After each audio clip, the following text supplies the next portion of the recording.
안녕하세요. 요즘 두바이 부동산 시장, 정말 뜨겁습니다.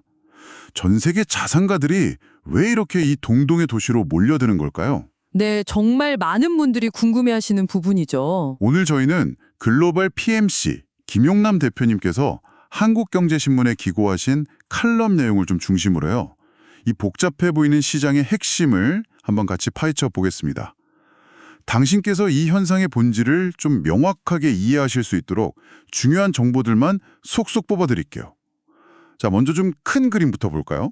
올해만 해도 전 세계에서 100만 장자, 14만 명이 넘게 거주지로 옮길 거라는 예측이 나왔어요. 와, 14만 명이요? 정말 대규모 이동이네요. 네, 현대사에서 가장 큰 규모의 자산 이동이라고 하는데요.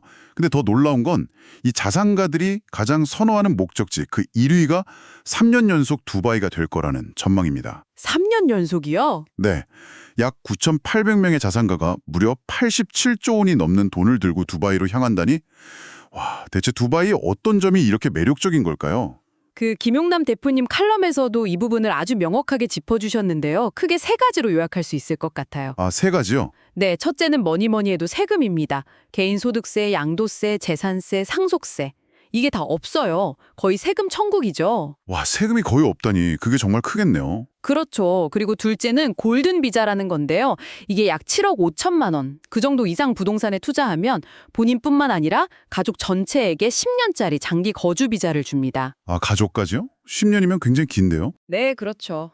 마지막으로는 아무래도 부동산 가치 상승에 대한 기대감, 그러니까 자본이득 가능성입니다. 이 세 가지가 정말 강력하게 작용하면서 뭐랄까 전 세계 자산가들을 끌어들이는 자석 역할을 하고 있는 거죠. 세금 없고 비자 주고 또 집값 오를 기대감까지. 아, 이건 정말 강력한 조합인데요. 그럼 실제 시장 데이터는 어떤가요?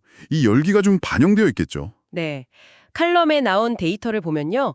올해 2분기에 140억 원 이상 초고가 부동산 거래액, 이게 작년 같은 기간보다 63%나 늘었다고 합니다. 63%나요?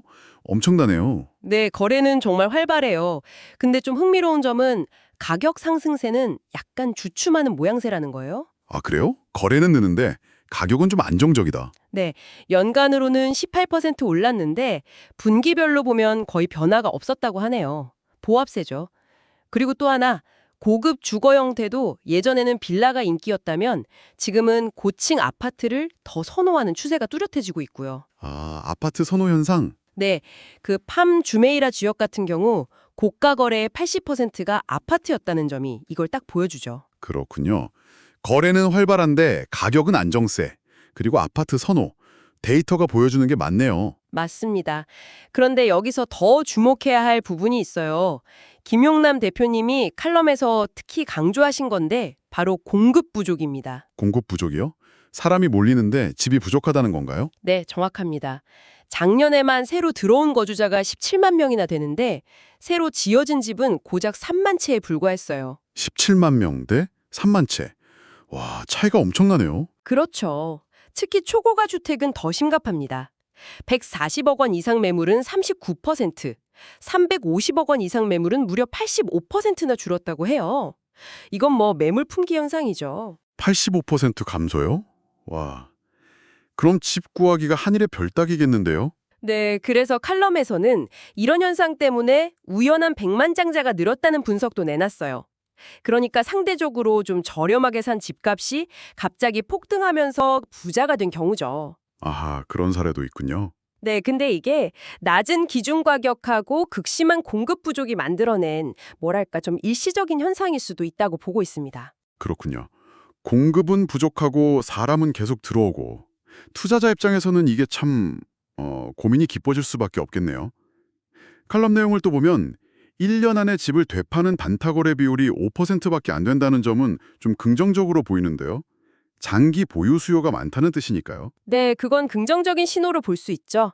실수요나 장기 투자 목적이 많다는 거니까요. 근데도 동시에 피치 같은 국제 신용평가사는 2025년 말에서 2026년 초쯤 그때 가격 조정 가능성을 경고하고 있단 말이죠. 맞아요. 그게 참 중요한 지점입니다. 이렇게 상반된 신호들이 있는데 투자자는 어떤 점을 좀 중점적으로 봐야 할까요? 김용남 대표님도 칼럼에서 그 부분을 지적하셨는데요. 두바이 시장이 매력적인 건 분명하지만 그렇다고 무조건적인 낙관은 좀 위험하다는 겁니다. 우선 본인의 투자 목적을 명확히 해야 해요. 내가 실고주할 건지 아니면 시세 차익을 노리는 건지, 그것도 아니면 그냥 세금 절약을 위한 세테크 수단인지. 아, 목적에 따라 접근법이 달라져야 한다. 네, 완전히 달라져야죠. 그리고 골든비자 같은 제도, 이게 두바이에만 있는 건 아니거든요. 포르투갈이나 그리스 같은 다른 나라에도 비슷한 프로그램들이 있으니 장단점을 좀 비교해 볼 필요가 있습니다. 그렇군요. 다른 옵션들도 고려해야겠네요. 네, 그리고 아까 말씀하신 피치의 경고처럼 단기적인 조정 가능성도 항상 염두에 두어야 하고요. 결국 핵심은 지금 이 상승세가 정말 탄탄한 펀더멘털, 그러니까 도시의 기초 체력에 기반한 건지 아니면 그냥 유동성이나 공급 부족 때문에 생긴 건지, 이건 냉정하게 데이터를 보고 판단하는 능력이 중요합니다. 네, 오늘 글로벌 PMC 김용남 대표님의 한국경제신문 칼럼을 통해서 두바이 부동산 시장의 뜨거운 열기, 그리고 또 그 이면까지 한번 살펴봤습니다. 요약하자면 파격적인 세금 혜택이랑 거주 비자로 글로벌 자금을 막 끌어모으고는 있지만 또 한편으로는 심각한 공급 부족 문제, 가격 안정화 조짐, 그리고 잠재적인 조정 가능성까지 이런 복합적인 상황에 놓여 있다는 거군요. 그렇죠. 당신의 투자 목표와 또 위험을 얼마나 감수할 수 있는지 이런 것들을 잘 따져서 신중하게 접근해야 할 것 같습니다. 네, 맞습니다. 마지막으로 이런 질문을 한번 던져보면 어떨까 싶어요. 김용남 대표님 칼럼의 여러 분석들을 고려해 볼 때 과연 두바이가 지금의 이런 강력한 유인책, 그러니까 세금이나 비자 혜택을 넘어서서요. 어떻게 도시 자체의 지속 가능한 매력을 더 키워나갈 수 있을까? 아, 지속 가능한 매력이요? 네, 단순히 돈만 몰리는 곳이 아니라 정말 사람들이 계속 살고 싶어 하는 그런 도시가 될 수 있을지, 이 질문에 대한 답을 한번 고민해 보시는 것이 두바이 시장을 더 깊이 이해하는 데 큰 도움이 될 거라고 생각합니다.